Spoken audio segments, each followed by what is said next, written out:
Why Mobutu kept the body of a dead foreign president in his house.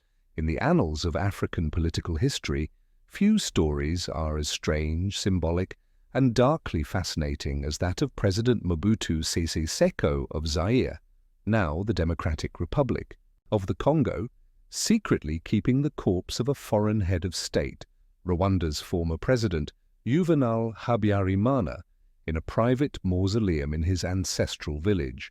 The story raises questions of political loyalty, personal superstition, the occult, and desperate last moves of a dictator whose grip on power was slipping. The death that triggered a genocide, Juvenal Habyarimana, a Hutu, was the president of Rwanda from 1973 until his death in April 1994. His rule was autocratic but stable, with strong ties to France and neighboring African leaders, including Mobutu. On April 6, 1994, as his presidential jet prepared to land at Kigali Airport, it was shot down by surface-to-air missiles, killing him and the president of Burundi. This act became the catalyst for the Rwandan Genocide, where nearly 800,000 Tutsis and moderate Hutus were massacred in a span of 100 days. With Rwanda descending into chaos, Habyarimana's body became politically toxic. No one in the new government wanted to honor or bury the man whose death sparked a genocide. In the midst of the confusion, the remains mysteriously disappeared from Rwanda. Mobutu's secret move in an astonishing twist, it was later revealed that Mobutu Sese Seko had secretly obtained Habyarimana's body and transported it to his heavily guarded pink marble palace in Gbadolite, his hometown in northern Zaire. In this remote and luxurious residence, often referred to as the Versailles of the jungle, Mobutu built a private mausoleum to house the corpse of his fallen friend. How he acquired the body remains a mystery. Some sources suggest that Mobutu used his extensive intelligence and military network to intercept the remains. Others believe it was handed over by loyalists fleeing Rwanda. Either way, the body ended up far from its homeland, kept under lock and key for 3 years. Why did Mobutu do it? At the surface level, it was a gesture of solidarity with an ally. Habyarimana and Mobutu were friends, political comrades in a region where ethnic tensions were always simmering. But many believe Mobutu's motivations went far deeper than loyalty. Witchcrafted keepsake? Mobutu was notorious not just for his political ruthlessness, but also for his deep involvement in traditional mysticism and occult practices. Like many African leaders of the era, he merged Catholicism, nationalism, and ancestral worship into a personalized system of belief and fear. Rumors have long swirled that Mobutu surrounded himself with spiritual advisors, marabouts, and witch doctors. Some claimed he believed keeping Habyarimana's body gave him symbolic control over the forces that caused the genocide, or perhaps protection from the same fate. There were even whispers of voodoo rituals being performed in the mausoleum. Whether symbolic, strategic, or supernatural, Mobutu's decision to keep the body was unprecedented in modern politics. It was both grotesque and profound, a dictator housing the corpse of another dictator as war and rebellion brewed all around him. The clock ticks down. By 1997, Mobutu's empire was unraveling. Rebels led by Laurent Désiré Kabila were sweeping across the country with the support of Rwanda and Uganda, determined to end Mobutu's 32-year reign. Kinshasa, the capital, was teetering on collapse.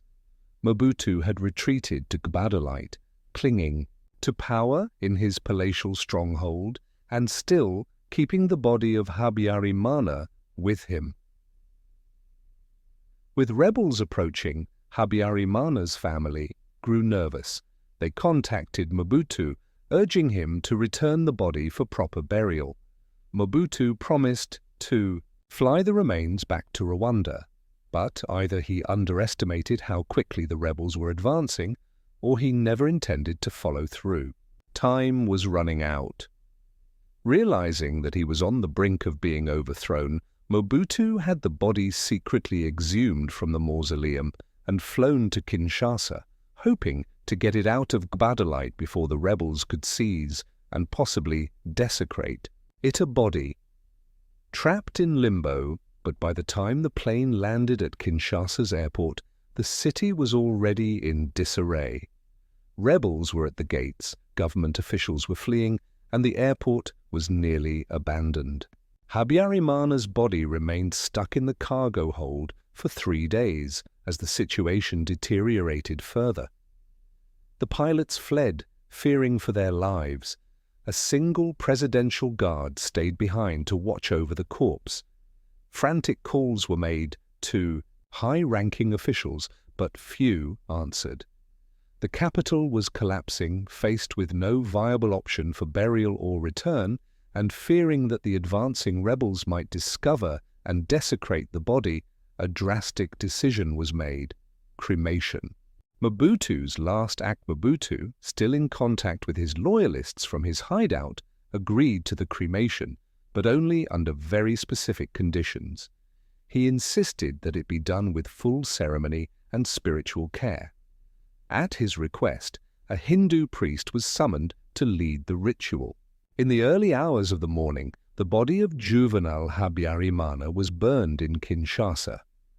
This final, surreal act, a dictator cremating the remains of a fellow dictator using a Hindu priest as rebels advanced to depose him, marked the symbolic end of Mobutu's rule. Just hours later, he fled Zaire for the last time, going into exile in Morocco, where he would die a few months later. What it all meant, the cremation of Habyarimana's body, was more than a desperate act of logistics.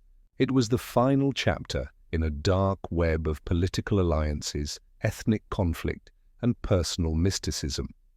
Mobutu had kept the body not merely as a token of friendship, but as a relic, perhaps as a charm, a warning, or a symbol of the political order he sought to preserve.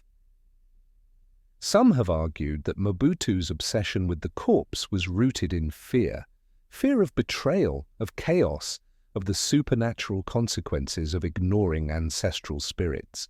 Others believe he simply didn't know what to do with it, caught between diplomacy and delusion. In the end, Mobutu's rule collapsed in the same way it had endured, shrouded in secrecy, spectacle, and symbolism. The cremation of Habyarimana's body, carried out in near-total secrecy, was not only Mobutu's final act of loyalty, it was also his last attempt to control the narrative, to sanitize history before it consumed him. Conclusion: the strange tale of Mobutu and Habyarimana's body underscores the complex interplay of politics, power, and belief in African leadership. In his final days, Mobutu clung not just to a collapsing state, but to the literal remains of an ally, perhaps hoping they could still protect him. Instead, they became part of the mythos of a dictator whose life was as strange and tragic as the continent he ruled.